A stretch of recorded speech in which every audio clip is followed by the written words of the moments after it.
Bonsoir à toutes et à tous, merci de nous rejoindre pour cette nouvelle édition. Dans l'actualité, les établissements scolaires sont fermés jusqu'à vendredi soir, mais pas pour tout le monde.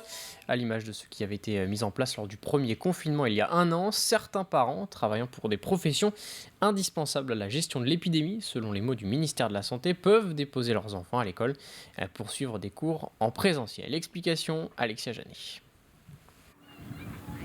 Depuis cette semaine, l'école est fermée, mais elle n'est pas vide pour autant. Ici, l'accueil des enfants se fait en petit comité, ceux qui ont le droit de venir. Les enfants du personnel soignant, des enseignants, des personnes qui travaillent dans les laboratoires, de la police, la gendarmerie, les pompiers, etc. C'est l'objectif principal de cette semaine et de cet accueil. C'est de permettre aux parents qui ont des professions, qui doivent aller travailler obligatoirement, de pouvoir aller travailler sereinement. Pour la première journée, ils étaient 28 à faire partie de cette liste prioritaire. Cette semaine, il y a des jeux, mais aussi des cours. Le programme reste le même que pour ceux qui sont à la maison. L'objectif, c'est qu'ils puissent, eux, avancer, mais au même rythme que les enfants à la maison. Voilà, c'est justement pas de creuser l'écart entre les enfants à la maison et les enfants à l'école. Les enfants sont en petit nombre, donc j'ai l'impression qu'ils sont plutôt contents de venir. La relation est un peu différente puisqu'on accueille des tout petits nombres, donc c'est sympathique. Il s'agit juste de jouer avec eux, de leur faire manipuler ce qui est demandé par les enseignants. Donc il me semble, une ambiance plutôt décontractée et plutôt sympathique. Alors du coup, les enfants, ce n'est pas de la semoule, c'est du boulgour. Alors que d'autres municipalités demandent aux familles d'apporter leur repas, ici, le service du midi est assuré gratuitement. Ce choix aussi de la restauration pour que les parents n'aient pas à se tracasser, de préparer et d'amener un repas froid pour les enfants sur cette période qui n'est pas facile pour eux aussi. Tous ces parents, toutes ces familles qui sont au service du personnel du public, c'est très important qu'ils n'aient pas à se tracasser de la garde de leurs enfants et que ça soit fait dans les meilleures conditions possibles. La garde de ces enfants se poursuivra pendant les 2 semaines de vacances, sauf qu'il s'agira désormais d'accueil périscolaire. Il sera donc assuré non plus par les enseignants, mais par la municipalité. Et suite à la fermeture de ces écoles, de nombreux parents se sont retrouvés confrontés à des problèmes de garde pour leurs enfants. Certains ont ainsi fait appel aux grands-parents ou à la mesure de chômage partiel. Pour les entreprises spécialisées dans la garde d'enfants comme Nounou Adam, la demande a légèrement diminué suite aux annonces du président de la République il y a une semaine. Une demande qui a également évolué.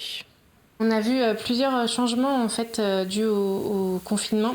Le premier changement, ça a été les annulations puisque les gens restent chez eux et donc n'ont plus de besoin.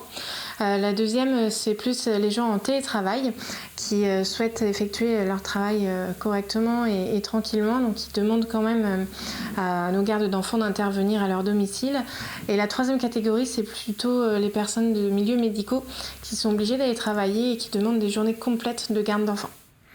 Au chapitre social, nouvelle manifestation intersyndicale des AESH, les accompagnants d'élèves en situation de handicap. Une manifestation soutenue par quelques parents d'élèves ce jeudi en début d'après-midi devant les grilles de la préfecture à La Roche-sur-Yon.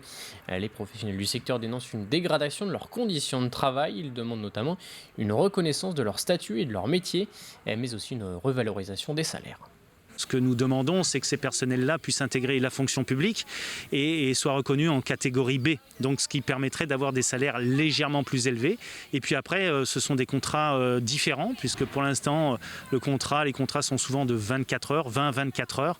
Et donc, il faudrait des contrats prenant en compte un temps de travail plus important. 760 € par mois. Moi, dans ma famille, on est 4, je suis la seule à avoir un salaire. Je vous assure que c'est difficile. On l'aime, ce métier. Ce qu'on fait auprès des enfants, ça n'a pas de prix.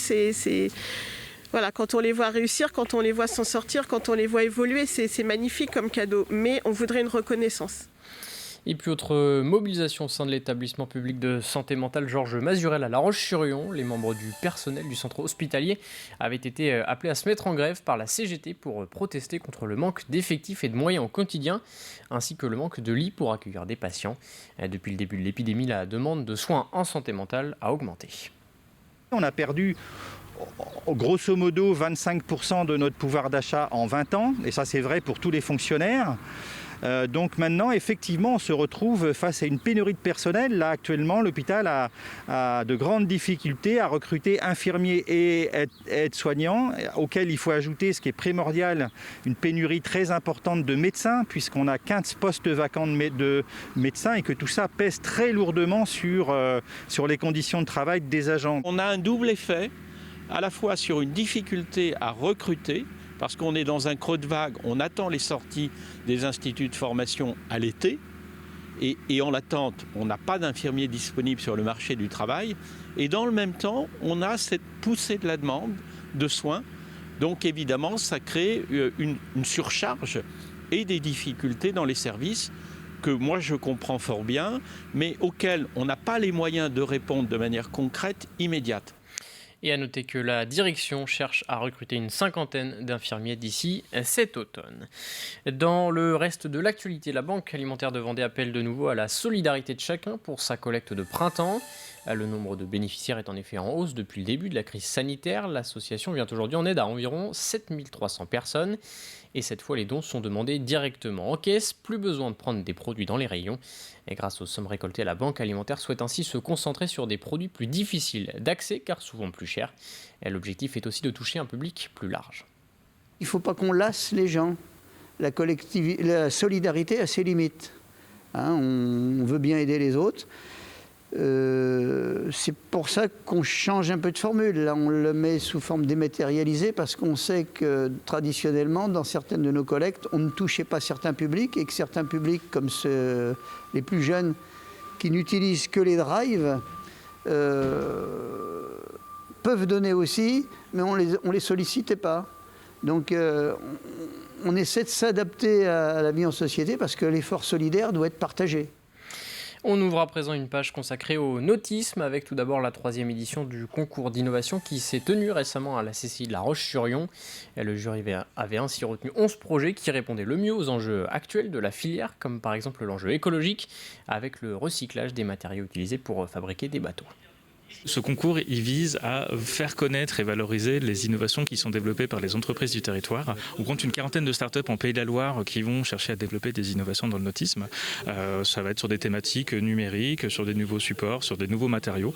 Donc tout un tas de choses qui vont permettre justement d'arriver à une navigation plus performante, plus responsable. Nous, on plébiscite les moteurs électriques sur nos embarcations et on essaie également de travailler sur des moyens de produire qui sont plus propres. Ce qu'on fait, c'est un produit qui permet de rendre la navigation accessible et donc c'est aussi de montrer que le nautisme c'est pas forcément pour une élite. On propose un produit à foil qui est destiné au plus grand nombre, donc à la découverte du foil et c'est vrai qu'avec le virage qui est en train de prendre le nautisme, il est important de se positionner très rapidement pour garder une certaine avance liée à tous les produits qui vont commencer à émerger et la place du marché va être très compliquée à prendre par la suite. Sur le marché, on n'est pas beaucoup en termes de foil facile, de support facile, mais on voit des projets émerger, donc d'ici quelques années, il y aura une concurrence certaine.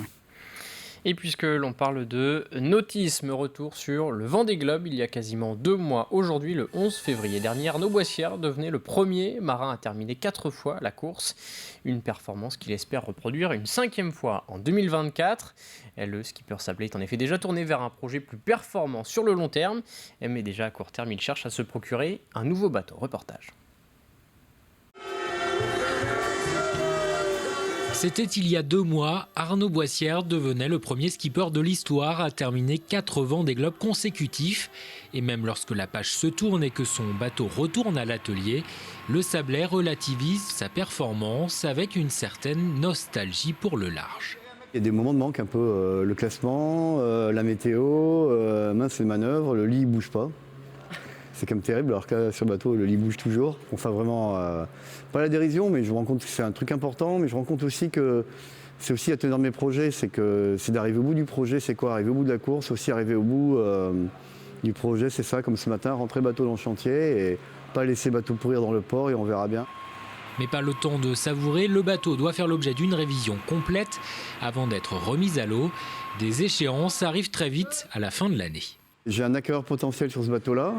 Donc soit je fais à Jacques Vabre, puisque Jacques Vabre est en double en fin d'année avec le nouveau propriétaire et moi je serai à bord. Soit j'arrive tout de suite à me relancer avec un nouveau bateau. Dans ce cas-là, je ferai à Jacques Vabre avec le nouveau bateau avec lequel je me projette faire le Vendée Globe avec le skipper de mon nouveau bateau pour faire une histoire de passation. Donc pour l'instant, on est en phase de discussion à tous les niveaux. Car l'objectif pour Arnaud Boissière est bel et bien d'acquérir un nouveau bateau plus performant dès à présent pour commencer à préparer un 5e Vendée Globe.